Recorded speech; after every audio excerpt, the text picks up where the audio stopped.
The subject of this class tonight will be principle and unity or oneness. I think I'm going to stretch your mind tonight. I really think that the subject that we're dealing with is one of the most important subjects that we can wrap our mind around. It's one of the most important aspects of the nature of God and the nature of our own spirit. Carl Jung wrote, "The decisive question for man is he related to something infinite or not? This is the telling question of his life. Only if we know that the thing which truly matters is the infinite can we avoid fixing our interest upon futilities and upon all kinds of goals which are not of real importance." It's a great statement. Your mind is a goal-seeking mechanism. And if we do not give it the right goals on which it can focus, become aware, and demonstrate a continuing expansion of thought, then we will give it goals that lead nowhere. And consequently, our lives will be frustrated experiences filled with futility. There are some worthy goals. And of course, the most important, the worthiest of all goals is that of discovering who we are, discovering something of our real nature and of our relationship with God and with the Spirit of life, with this magnificent universe. The aspect of God as principle is basic to all higher understanding or consciousness. If you and I would become a true mystic or a great practitioner of truth, a master of life, a person who has developed a measure of control of their destiny, one who has the capacity to live their days well, with order and with peace, and with the capacity to predetermine the nature and the quality of the time that stretches before us, we must understand something of principle. People do not usually think of God as principle, but such he is. Principle is defined, and that's Principle, the ultimate source, origin, or cause of something.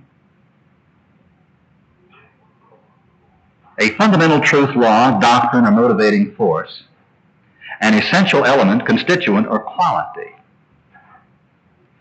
The scientific law that explains a natural action, or the method of a thing's operation.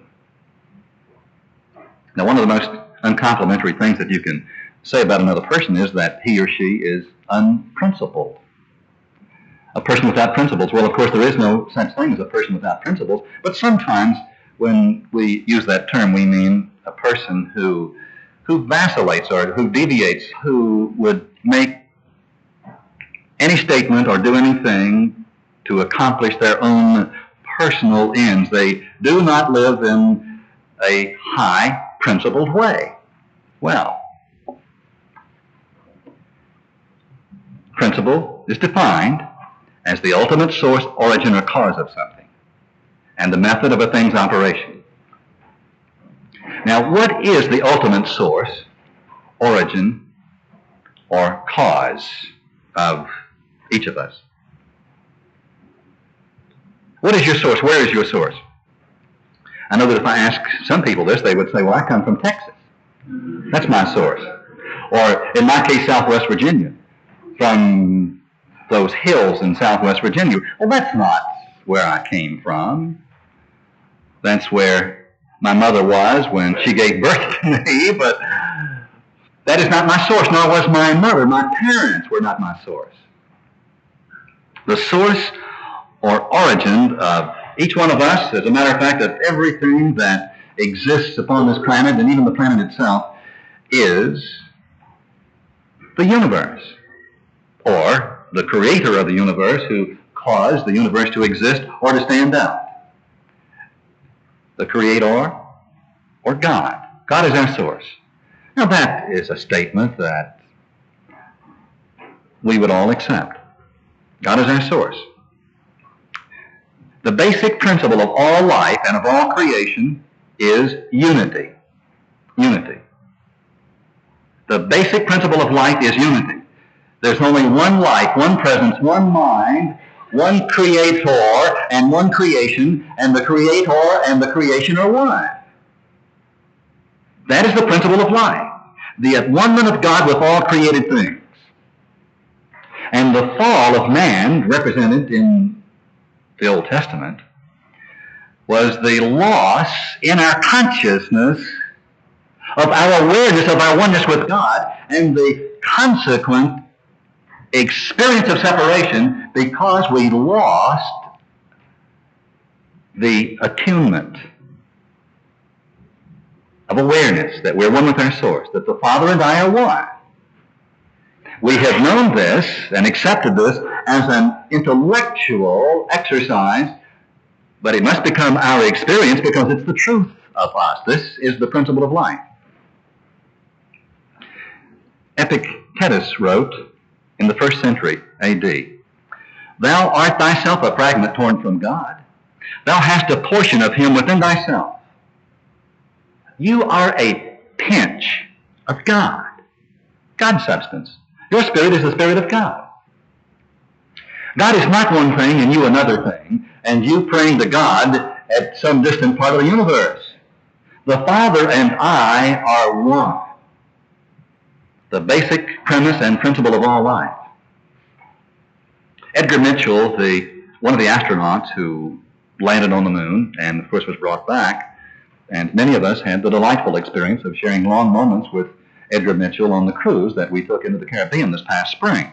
Edgar Mitchell said, "Science has traditionally told us we must somehow separate ourselves from the universe and be the cool, objective observer of the universe.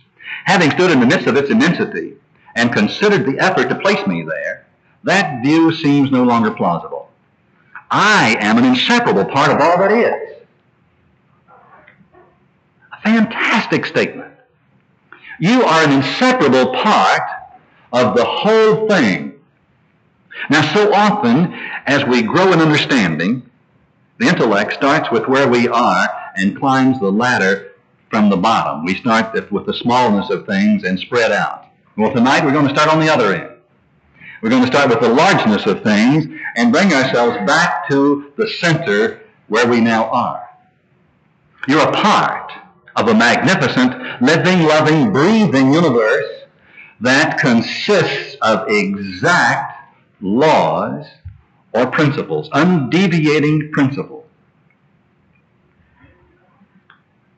The dictionary defines science as exact knowledge, truth ascertained, systematically arranged, and showing the operation of general laws.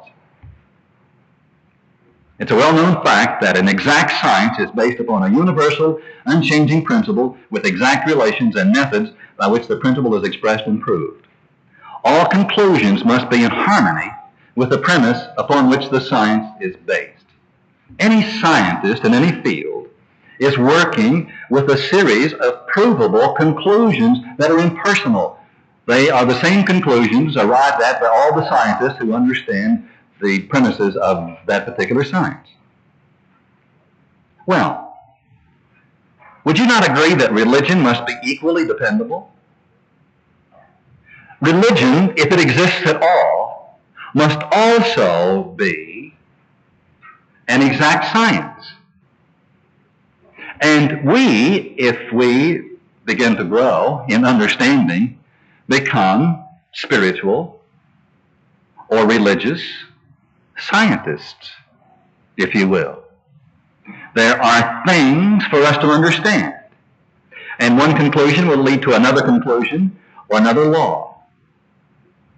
Religion, or the spiritual life, is and exists as an absolute unchanging principle with laws that can be proved under every circumstance, and by which man can learn to solve the problems of life and produce correct and harmonious results.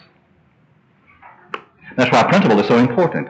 We're dealing with a science that is predictable and with which you can get predetermined experiences in your life. This is what religion should have been teaching us for hundreds and thousands of years. But frequently, religion gets off on another track and sets up arbitrary rules based on human thinking. And a great deal of the tradition that is developed along the way, in time becomes the religion that people practice, not the principle of infinite understanding. And this is what Jesus was speaking to in his time and with his people. He was saying to them, let's get away now from the traditions that have become our religion, and let's get back to the truth that will set us free. You too can do these things that I do. These things that I do are under a law that can be understood and practiced by any person who is willing to master that law. Now, we know that there's not one of us here who could not ultimately play this musical instrument here at my right, this organ, or the piano at my left. We also know that it would take some practice, perhaps a little bit more for some of us, because we are students of voice, or some other science, right? If one person can play this organ, I can, if I'm willing to follow the discipline and practice the principles of music. Would you agree? If it can be done by one person, it can be done by any inhabitant of this universe. That's principle. We, you and I, live in a very intelligent, universal unity. We're subject to the principles or laws of this larger body and to the wisdom of the higher mind. How does the universe work? Remember a few moments ago when I defined principle, when I read the definition to you, it says, the method of a thing's operation. If I can understand how the universe works, I can understand something about how I work. And if I can understand how I work, I can also understand something of how the universe works. Because my mind and its mind are the same mind. We function in the same way.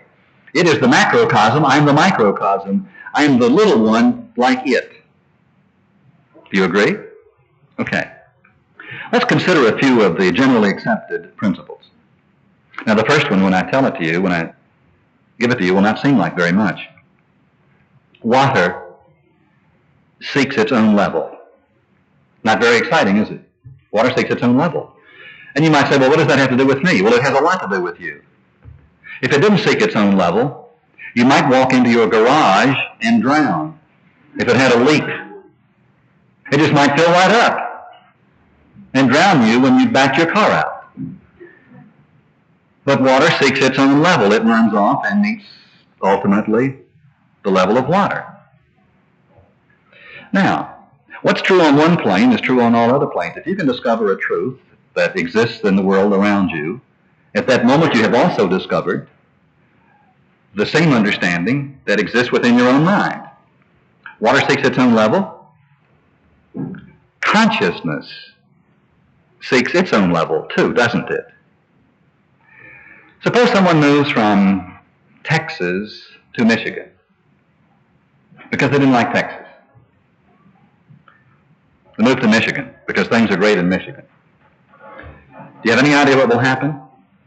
That person will seek and find automatically the level of their consciousness here. Everything that was true of them in Texas, in a very short time will be true of them in Michigan. Water seeks its own level. Consciousness seeks its own level. And this is a principle that cannot be broken.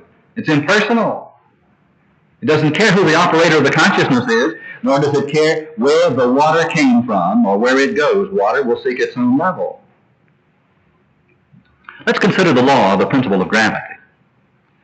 As defined in the dictionary, gravity is the force of gravitation being for any of two sufficiently massive bodies directly proportional to the product of their masses and inversely proportional to the square of the distance between them. Now, I want you to remember that. Well, if you don't remember it, it's all right, because the universe will never forget it. It always knows it. The law of gravity is always working. It never fails to work. It never shuts off. Even if the president's plane should begin to plummet to the ground, if the most important person in our nation should fall from the sky, the law of gravity will still work. It's very important that it works. Can you imagine how confusing it would be if every Monday at 12 o'clock it shut off?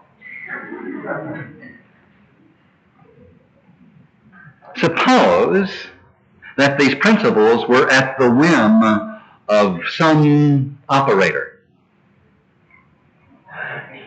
We would have lots of trouble. Consider the principle. Matter expands when heated. Matter always expands when heated. Engineers must take this into account when they are constructing an engine. They must know, and they do know, exactly how much expansion to build into, how much to allow for in that engine so that it will not freeze up under certain conditions. Well, if matter expands when heated, are you not aware that your own life expands under certain conditions? Have you not felt the warmth of the sun and the feeling of expansion that comes into your entire being? There's certain music that expands your spirit. As a matter of fact, even as I said that, I had little chill bumps that just whizzed right up my spine. The warmth of love is an expanding influence on our consciousness. Cold constricts and contracts, doesn't it? There are vibrations that constrict and contract. All of the negative emotions do exactly the same thing. The expansion and contraction that takes place in the material world around us also takes place in the world of our own spirit. And if we can know those things, if we are aware of those principles that cause us to expand, and can work with them, and can eliminate the things that constrict, cause our spirit to grow small, see how important it is? Principles do not change or vary, and they do not increase or diminish. Principle was the same a billion years ago and will be the same a billion years hence. Principles do not play favorites. In Hebrews, the 13th chapter, the 8th and 9th verses, and remember that Jesus Christ represents the higher consciousness in man, the Christ consciousness, that dimension within us that is changeless and that is principle. Jesus Christ is the same yesterday, today, and forever. Unchanging, undeviating principle or power, love, intelligence. So do not be attracted by strange new ideas. You and I do not create principles. Have you ever heard a person talk about their principles? There was a time in my life when I had arranged for myself a set of principles that I lived by. Correction, I died by them. They were my principles, my concepts. This is what I said was true for me, and if you didn't like it, then we would need to discuss that at some length. Well, don't be attracted by strange new ideas. Principles are not ideas arrived at by the mind of men. Principles are universal. They exist. They will make you or they will break you. If you and I are having any difficulties in our lives, it's because we do not understand principle and we're not practicing spiritual principles in some part of our lives. And to understand principle, the principle that is back of that particular experience means that your life will change. If we understand the principle of success, we will be successful. If we understand and practice the principle of health, we will be healthy. That's a law. It cannot be broken. Your spiritual strength comes as a gift from God, not from ceremonial rules about eating certain foods, a method which, by the way, hasn't helped those who have tried it. Again, that's from Hebrews, reminding us that all good things come from God, and that principle and understanding and the practicing of principle is how we arrive at the higher life, the more bountiful, prosperous life that intuitively we understand. God is the principle of perfect harmony, and God does not change, so perfect harmony is the nature of all creation.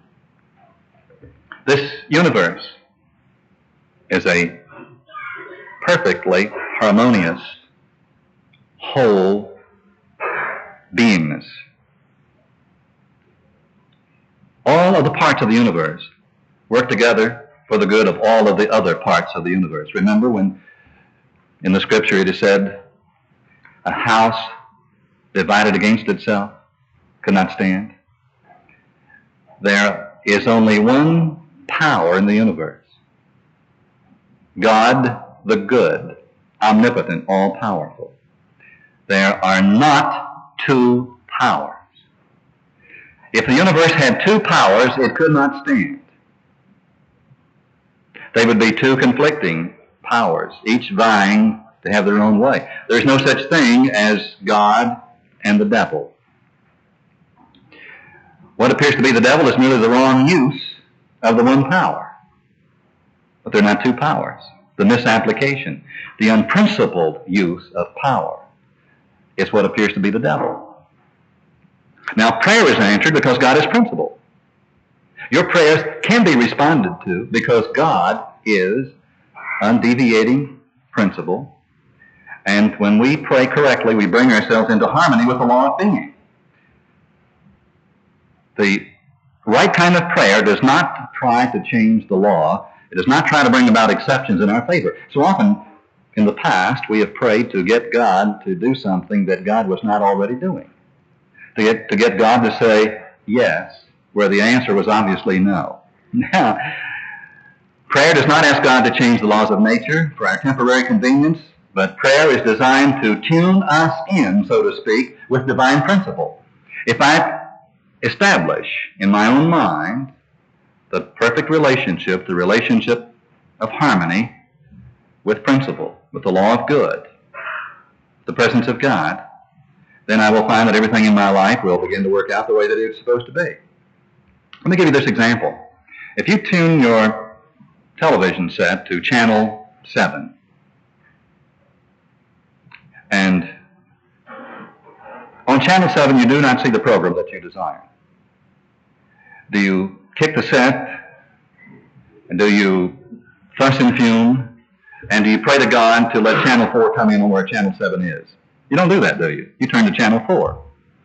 And because you know that when you have tuned into channel 4, you've tuned out all the other channels. You're tuned into the vibration of channel 4. Everything in this universe is a vibration. Light, sound is a vibration. If you're tuned in to something in your life that you don't like, or if you have not tuned in to the good that you desire, what's the principle? The principle is that the moment that you're in tune with your good, you will experience that good, and that the good that you seek already exists. This universe is one whole universe, and right where you are, God is. All of God is right here. All the good that we seek is here, and what we need to do is to become at one with it, in tune with it. We need to alter our set, to change our channel, to change our vibration. Not to get God to change anything, but to change our own vibration. You may think this is a limiting or depressing statement that I'm making, but quite the opposite. It gives you the freedom to tune anything out and tune anything in that your heart desires. If you should raise your consciousness and get in tune with the harmony that exists in this universe, then God, as the principle of perfect harmony, becomes the law and the experience of your own being. Harmony is defined as agreement in feeling, approach, action, disposition, or the like. The pleasing interaction or appropriate combination of the elements in a whole. God and I are one. And the moment that we are in tune with each other, at that moment the reason and the purpose of my existence is being fulfilled. The Father and I are one. The Creator and the created become one experience. All the good that is there becomes the dynamic of my own life. Harmony, again, is agreement in feeling, approach, action, or disposition.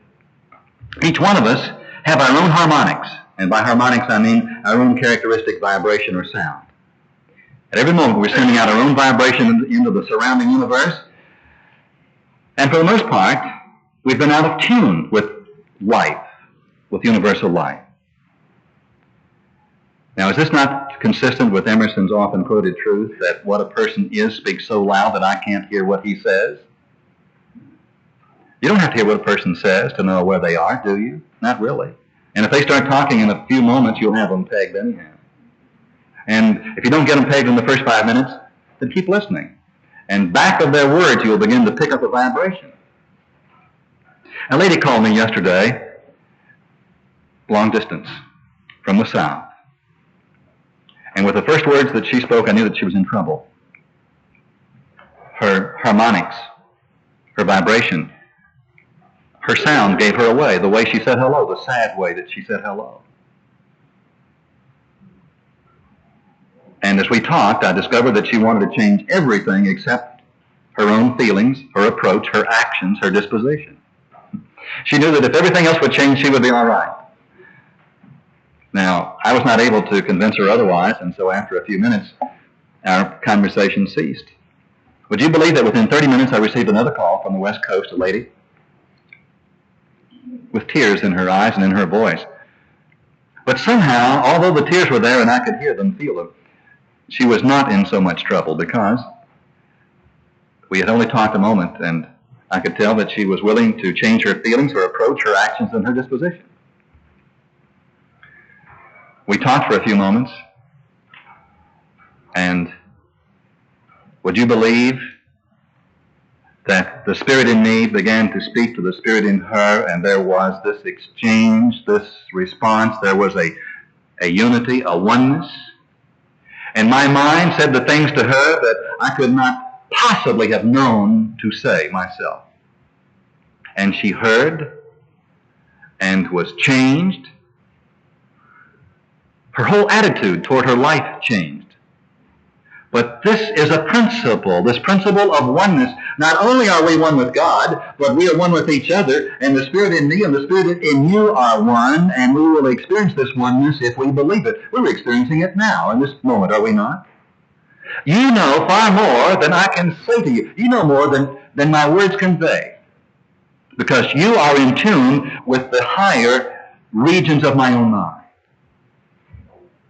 The universe is a perfectly ordered, perfectly mannered, perfectly happy, self-sustaining, living, loving entity or whole thing, and its spirit is my spirit. That's a principle. I must bring myself into harmony with its wholeness by practicing its principles in all of my affairs. On Saturday, a young man sat here tuning this piano. And I sat downstairs for 2 hours listening to him, except from time to time I would bound upstairs to spend a few moments with him, because tuning a piano is a very exciting experience. Very exciting experience. As I listened to him, I could hear the change in the pitch. I'm not familiar with musical terms, but I could hear, with my own ear, I could hear when the string was out.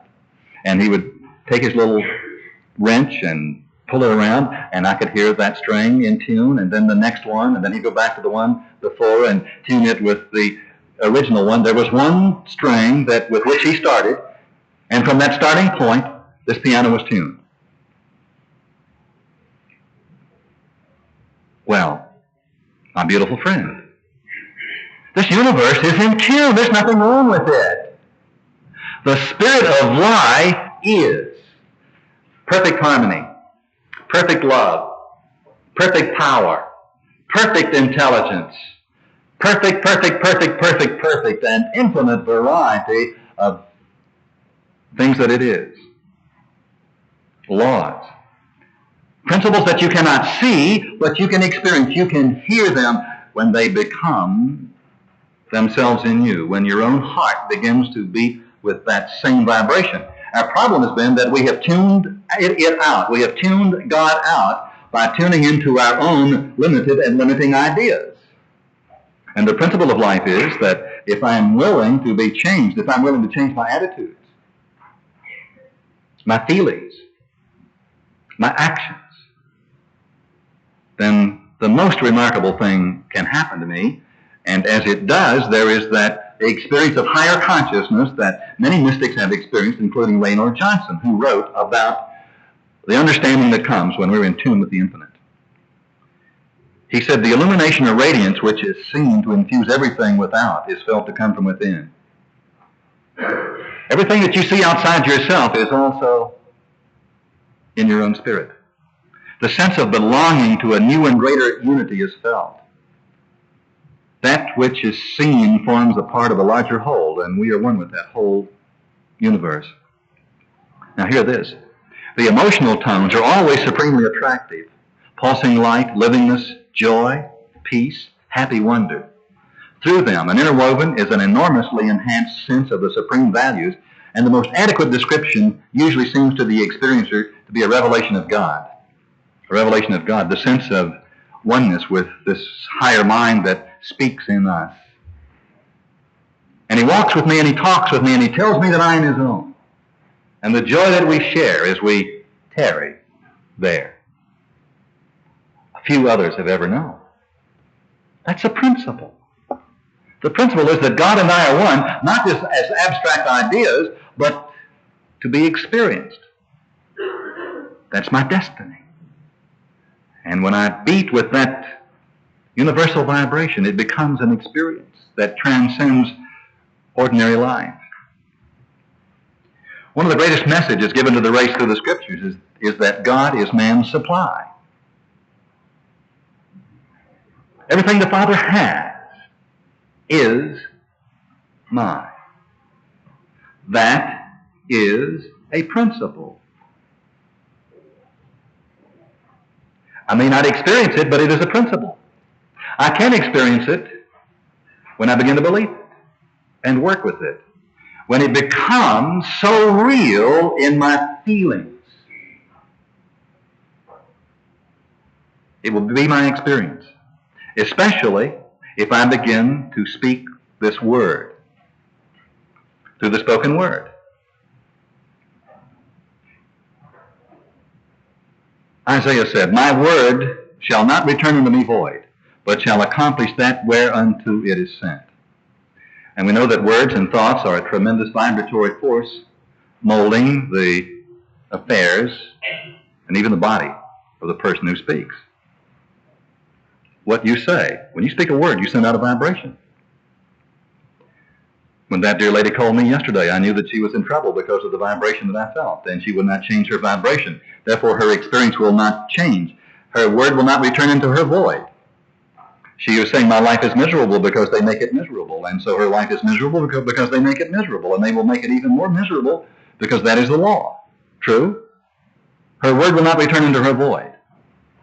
And if you and I speak the word of truth, that there's only one presence and one power in my life, God, the good, that I'm in perfect harmony with God, and that God is my supply. Everything I need comes from God. It may come through General Motors, but it comes from God.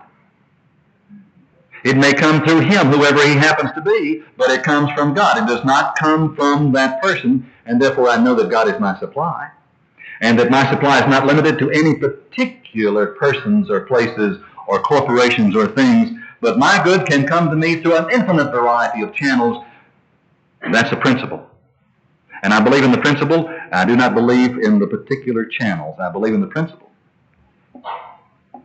And my harmonics are that I believe that God is the principle of my life.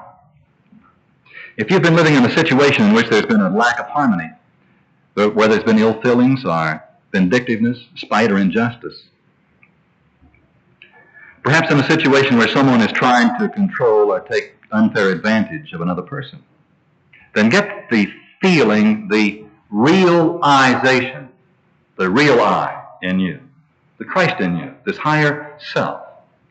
Get the feeling that divine principle is the only power that exists, and that you are living and experiencing the perfect harmony of life. And do not judge yourself or your life by the apparent circumstances. We have a tendency to judge ourselves by what's going on where we live, where we work. Practice seeing yourself as a living part of a fair, orderly, loving universe. A universe of undeviating principle that created you so that it might care for you. It does care for you. It will respond to you.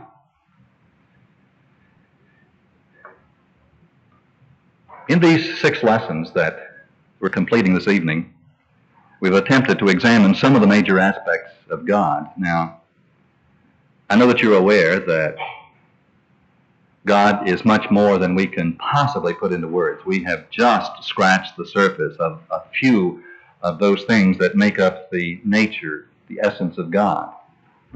And that we have been examining these aspects one by one.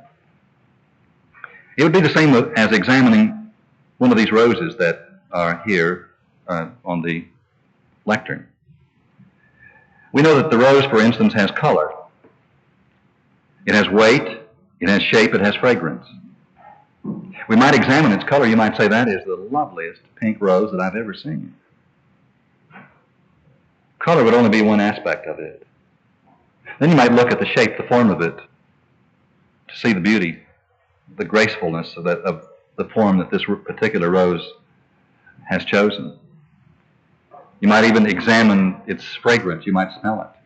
That gives you something else that you can experience from that rose. But the rose is all of these things and more.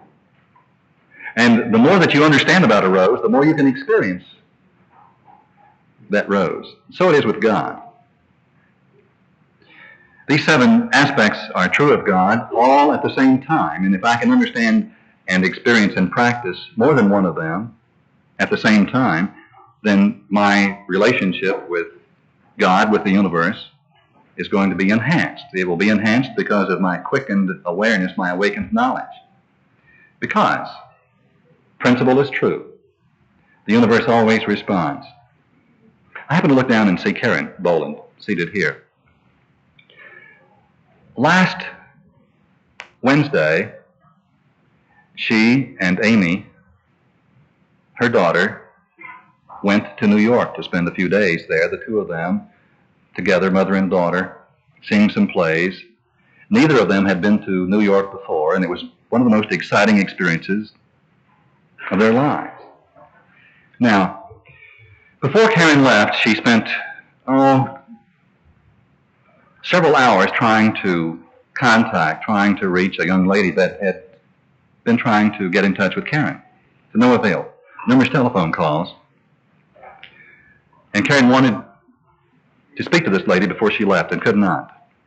In the course of being in New York, they saw so many sights. They were on the top of the Empire State Building, and they went out to the Statue of Liberty. So many places that Karen has not yet told me all of the places. Now, at one time, they were at the Windows of the World restaurant that is on the top of the World Trade Building, 107 floors up, having lunch. Karen looked across the room, and there, stepping up to the salad bar, was the lady that she was looking for in Detroit. Simple thing, isn't it? Figure the odds. Seek, and you shall find. That's a principle. Seek a thing, and you shall find it. No, the principle is seek a thing, and it will find you. Do you believe in a universe of problems? Then you will experience universal problems. Do you believe in a universe of solutions? Do you believe that you simply cannot have a problem without a solution, a question without an answer? Then you live in a universe that will provide you with the solutions, and write down your question, and lo, the answer will come. It must come. That is a principle. You cannot ask a question and not receive the perfect answer if you but believe and expect, if you anticipate. This morning I was looking for a book in my study. It is always on the shelf behind me, and it was not there. And I heard myself ask out loud, why is this book not here? Where is this book? A few moments later, I found myself going to the copy machine with nothing to copy. I looked at the postage meter, and I didn't have a letter in my hand, only to discover that the mail was not sent out yesterday. And I looked at the mail, letters that had been typed yesterday, and my mind asked the question, why did the mail not go out? And without thinking, I lifted the mail up, and underneath the mail was my book. Now, why did I go there? Because my mind asked a question.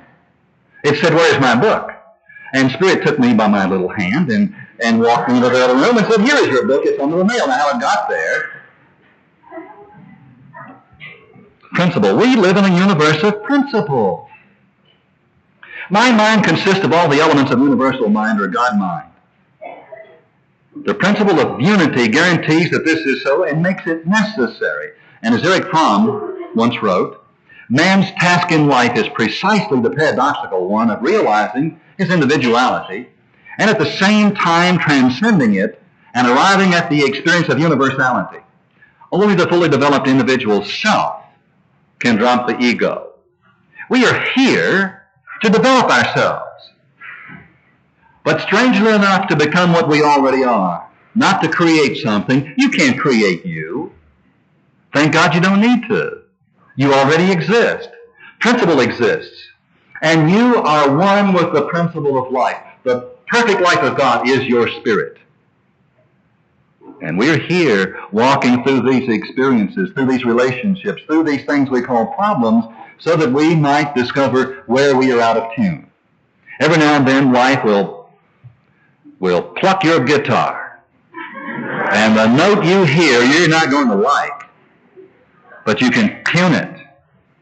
You can tune it. And the moment you're in tune, your problem disappears. And in the place of the problem, there is an awakening, an experience, an illumination, a joy, a peace. Thank God for our problems. We discover ourselves there. And we can change our vibration. We can change our harmonics. We can let go of the old ideas that have separated us from our good and begin to discover and to experience the larger good that has always been waiting for our awakening. Christ in you, your hope of glory. Christ the same yesterday, today, and tomorrow.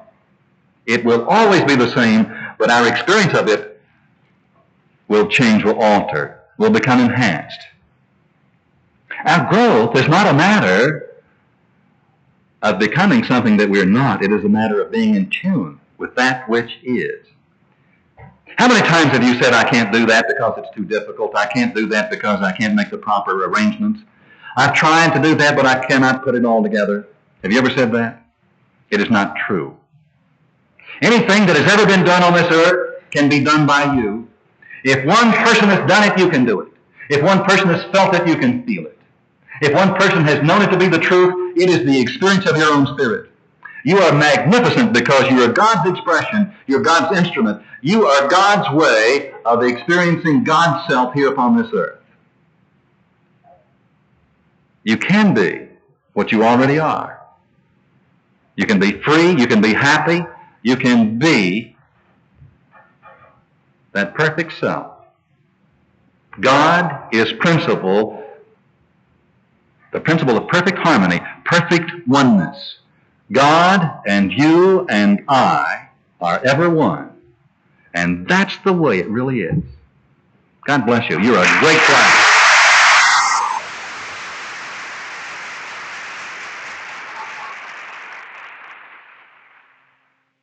This concludes the final tape in this series entitled How to Achieve Higher Consciousness by Jack Boland.